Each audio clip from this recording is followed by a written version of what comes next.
All right, so today with your kids, we're going to play King for a Day, all right? And we're doing this, you know, just like you would imagine. King for a Day means one person, and it could be you, or it could be one of the kids, and obviously everybody's going to take a turn, so you might have to do this for a few days until everybody's gotten a turn, but they're going to be the king for that day. And which means they get to decide how they want things to go. They get to be the leader, the planner, the decision maker, the person who, you know, guides and directs all of the things. And, you know, this is right away, especially with kids, going to be interesting because can they take it? I mean, it sure sounds great, right? It's like King for a Day. Well, I'm going to get to like tell us all what we have to do. But King for a Day means the decisions in all areas have to be thrown at them first because they're the leader, or the final call has to be made by them.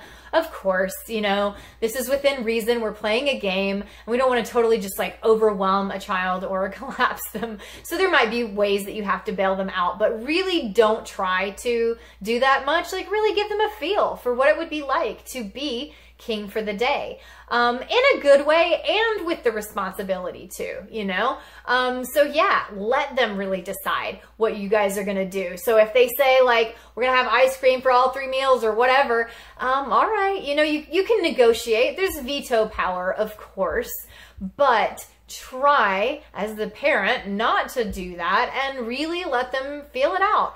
See if there's a way you could have ice cream at every meal. It may not be the only thing you guys eat, and that may be the negotiation, but like, you know, play it out and let them really get to do what they want to do, or direct things.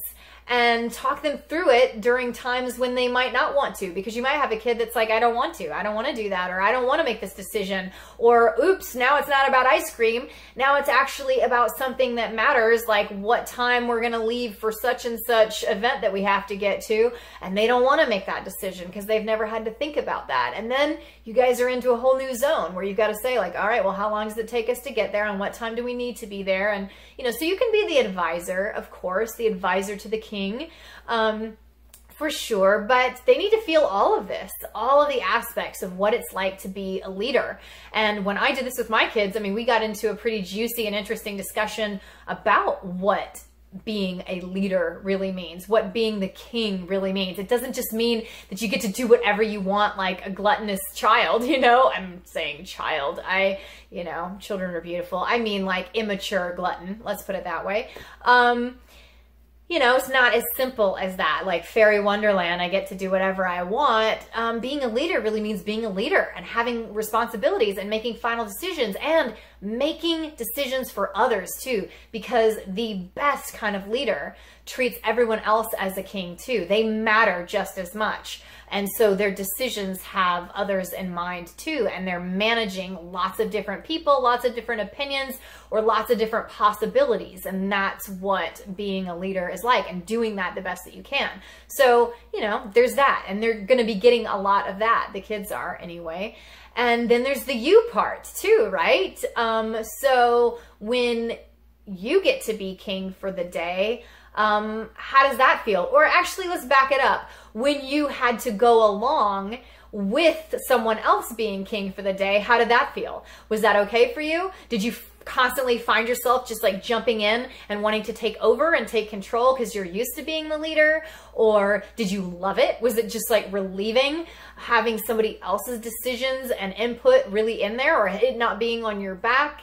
You know, how did that feel? What does that tell you about your role in the leadership realm of things, you know? And it doesn't have to tell you anything big or severe, but just like what kind of feedback are you getting there?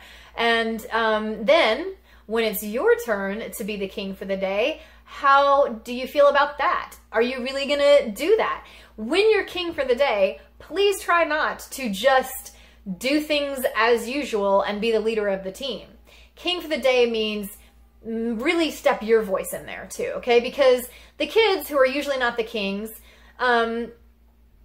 this may not be an issue for them, but if you are usually the leader of the group, you lead in a certain way. And so you're really going to try to change that up. When you are the king for the day, Well, actually, it's funny because I'm going to back that up.